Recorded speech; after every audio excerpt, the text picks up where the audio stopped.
The second best gift that money can't buy has to do with money. Teaching our young people how to manage their finances. If you can invest into somebody, if you can tell somebody, I don't know what shift here, but if you can invest into somebody, if you can teach them or tell them how to manage their finances, and the first thought that comes to mind when I begin to teach somebody how to manage their finances is invest in God. Can I talk to somebody? And when you invest in God, you are investing in something. When I say invest, you are releasing into his work. You are releasing into what he has called ministers and men of God to do. Why? Because it will come back to you. Good measure, pressed down, shaken together, and running over. I'm a living witness of that. Can I talk to somebody? If kids do not apply biblical values to their financial decisions, you are leading them into an opposite direction. You are not telling, if you're not giving them biblical principles, then their college funds won't be taken care of.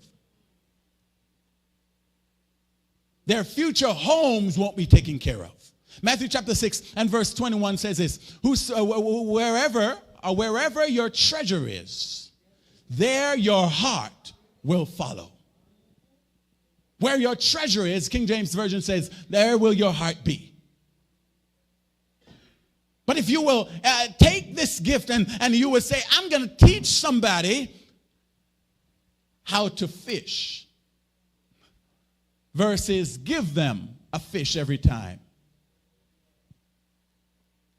And the way you inherit is to say, Lord, I'm going to release in your ministry.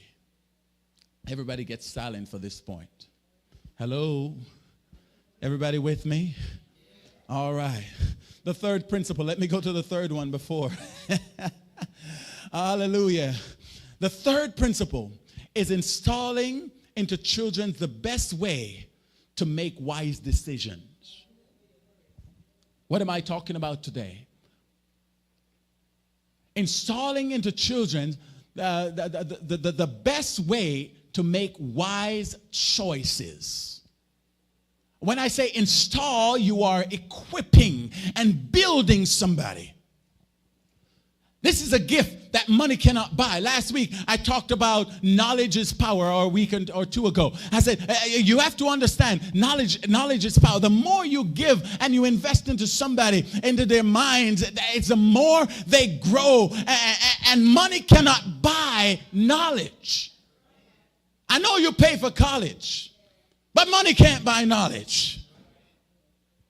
But when you invest into somebody and you say, listen, this is how I did it, or this is how it's been done, this is how I got to where I am, this is how you should. Now, if you're investing, then God will begin to show up into that and multiply that. Philippians chapter 1. Let's look at verse 9 through 11. And this is my prayer, that your love may abound more and more in knowledge and depth of insights, so that you may be able to discern what is best and may be pure and blameless for the day of Christ, filled with the fruit of righteousness that come through Jesus Christ, to the glory and praise of God. So look at the first part again. And this is my prayer, that your love may abound more and more. Where? In knowledge. You love me, educate me. You love me, teach me. You love me, don't just hand it to me. Oh, am I talking to anybody in here? Everybody feels as if just handing it to them is the best way out. But you are hurting them just to hand it to them.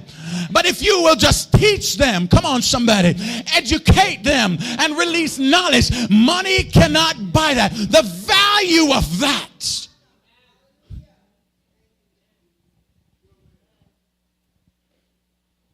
Show me how to walk instead of walking for them. Heard the story a while back. This boy, every time he goes, he steals. And his mother would just pay it back. Every time he steals, his mother just pays it back and kept him out of trouble. One day, the cops came to get him. And it got serious. Mama couldn't pay this one back. Mama came up and said, leave my son. And they were holding Mama back. And then the son said, it's okay, Mama. Come here. I want to tell you something. And he went over. Mama goes to his mouth. And he leans over. And he said, all these years, you should have told me what I was doing was wrong. And he bit her ear off. I know it sounds bad. But educate versus handing. Knowledge is investment. It's a gift that money cannot buy. Oh, glory be to God. You know what? One of the things that people, right now, there are so many things people would go and buy. Christmas will show up. Easter will show up. These different birthdays will show up. And they will come and they'll give you all these kind of things. And that is why I feel so bad for people that you know, they don't even relate well as family. But when someone dies, everybody comes together. It is so sad. But people just get all kind of stuff and spend a lot of money to buy all kind of stuff. And really, all people want is just some love and some knowledge and some encouragement and some motivation, and just to say I care and I love you and it's all right.